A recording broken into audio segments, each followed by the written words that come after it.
Hello everybody, this is Danny from Deep South Homestead on porch time today. Guys, I'm shooting this way early than Tuesday. The weather's fixing to get really bad. I hope I'm able to finish this before the weather gets too bad. You may hear the wind in the background and it's fixing to literally flood. So I want to talk about a broken food supply chain at this moment. Guys, it is our fault, they're saying. It is totally our fault that there is a shortage of food in this country. The latest information coming out is that now there is definitely going to be a canned food shortage. And that is because we, during the pandemic, when it first started, or the plandemic, let me call it that, we went out and we bought too many canned goods. And because we have a disrupted supply chain now between what's going on between us and China and all this kind of stuff, there's no tin cans available. It's our fault, they said. We bought too much things that's in cans, and now we probably won't even use them. They'll end up getting thrown away. Well, guys, the bottom line is this. It's not our fault. And I will not take responsibility for something that is not our fault. We did what we were supposed to have done. Now, I would have liked to have seen most people stocked up ahead of time because that's just what you are supposed to do. But nevertheless, the news media now is trying to blame everybody who ran out and bought up all this stuff as the problem with the shortage of food now. Now, let me tell you, there's not a shortage of food yet. There's a disruption in the supply chain. We've seen too many fields where they had to just take the food and dozer it off into holes. Potatoes were dumped off down mountainsides. I mean, giant holes were dug, animals were just filled into them. They came out to people's ranches, they shot their animals and just buried them, and all this kind of stuff happened. Guys, there is no shortage of food. There's a disruption in the supply chain. The problem now is we as America have depended so much, we've sourced out so much of our stuff because of something like NAFTA, the North American Free Trade Agreement, and all these things like this. We've sourced out all of our stuff here in America. We don't make anything ourselves anymore because why? Oh, heaven forbid we should have to work. God forbid we have to work and grow our own food or make our own stuff. We're Americans. Who ever come up with such a stupid idea as that? Well, when you source stuff out to other countries like the Chinese's, then what happens is then they got you over a barrel. Now we're sitting here, you know, we call it the Chinese virus, the COVID-19, this whole issue of the plandemic. Guys, they are having us over a barrel. We're placing all these tariffs on all this kind of stuff, and now that we have the plandemic going on, then what we see is there's a disruption now. Oh, we can't get any metal from China. We can't get any aluminum. We can't get any steel. It's in short supply. So now we're not going to be able to put food in cans. It's just another excuse to destroy more food. That's what's going on in this country. It's just stupidity. I don't care how you call it what you want to call it. It's just pure stupidity. It is an agenda that has been put into place to destroy this country, to make this country part of the New World Order. Guys, the NWO is actively taking, look, they're not going to let a good plandemic go to waste. They are pushing and pushing and pushing. Every time there's a crisis, boy, they jump in and they just push, you know. They're making it mandatory. Everywhere you go, you got to have these fake masks on your face that supposedly do something, which does absolutely nothing but poison yourself, breathing your own oxygen back in, or you're going carbon dioxide back in. There's been test after test after test done about the masks, and taking a CO2 meter, putting it under, and these things are made by OSHA to protect people who go into hazardous areas. It shows people putting these masks on, and the thing goes off instantly saying that the air you're breathing in is hazardous. They want us to break our immune systems down. Put the hand sanitizers on. Look, we need natural bacteria in order for our immune systems to stay healthy and to stay strong. If we keep breaking down things that our bodies do not make immunities to, then we will become a sick nation. And that's what they want. If they can get us sick and they can break our food supply chain down, where we don't eat real food anymore. I mean, things like, did you know that things like Dairy Queen and Kentucky Fried Chicken and all these other places like this can't use chicken and dairy in their names anymore because they don't really use real products anymore. This KFC or DQ and all this kind of stuff. Guys, these are the kind of things that is out there. They're making fake meat.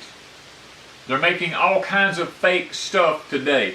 The way of the future is to do away with the regular gardens, to do away with real food, to do away with real meat. Anything that is organic that our body needs to be able to take in. They want to take away the organic stuff and give us some sort of a synthetic version of what is going on in the world and telling us that that's more healthy for us than any organic substance that we ever put in our body. Which is bull crap. I don't care what anybody says. Nothing synthetic is good for this body to put into it. Whether it's medicine, now will it work? Yes, it'll work, but the body will always have a side effect to it. That's why medicine has all the side effects. We talked about that in the last course time. Guys, synthetic food is not good for the body. The body can assimilate it, but it cannot break it down properly. When you start taking synthetic food into the body, what happens? The body becomes weakly. It becomes sick. We're not healthy anymore. Grow your own food. I don't care what you have to do. Grow your own food. I mean, y'all can probably hear the weather coming in the background here. I'm having to make this fast. Guys, I don't know what else to say. I have preached this now on YouTube. I've done it since the 1980s in churches and other places like that. But since I've been on YouTube, I have done nothing but told people food shortages are coming. And guys, and now for sure this fall it looks like food shortages is going to hit us hard and into next winter. If we cannot get the metal that we need to be able to put food in cans in the stores, because some people, that's what they have to have, you know. It's probably not the best for you, but if it's all you can do, then it's all you can do. But you're not even going to be able to get that. And what that means, let me tell you what that means. That means if there's a shortage of metal and we can't put food in cans, that means that what they're fixing to do is start rationing food in the future. Because there's not going to be enough in cans to go around. We're already seeing online, as we try to buy things online, we're already seeing that we cannot buy but just so many of anything, like paper towels or something, for instance. We're already seeing that we can only buy like one pack of paper towels at a time. We're experimenting with different ways to possibly buy more paper towels, but with computers like they are, it's very difficult, because especially if you use a card. And certain things when you go into the stores now are in very short supply. They're going to start rationing food out, guys. So that is my porch time today. My porch time is to try to get people to understand that food shortages is right on top of us. When the pandemic started the first time back in March of this past year, when it got really bad, the grocery stores were still stocked with pretty much everything we needed, and people ran out and started buying toilet paper. Remember the big toilet paper rush? They started buying toilet paper.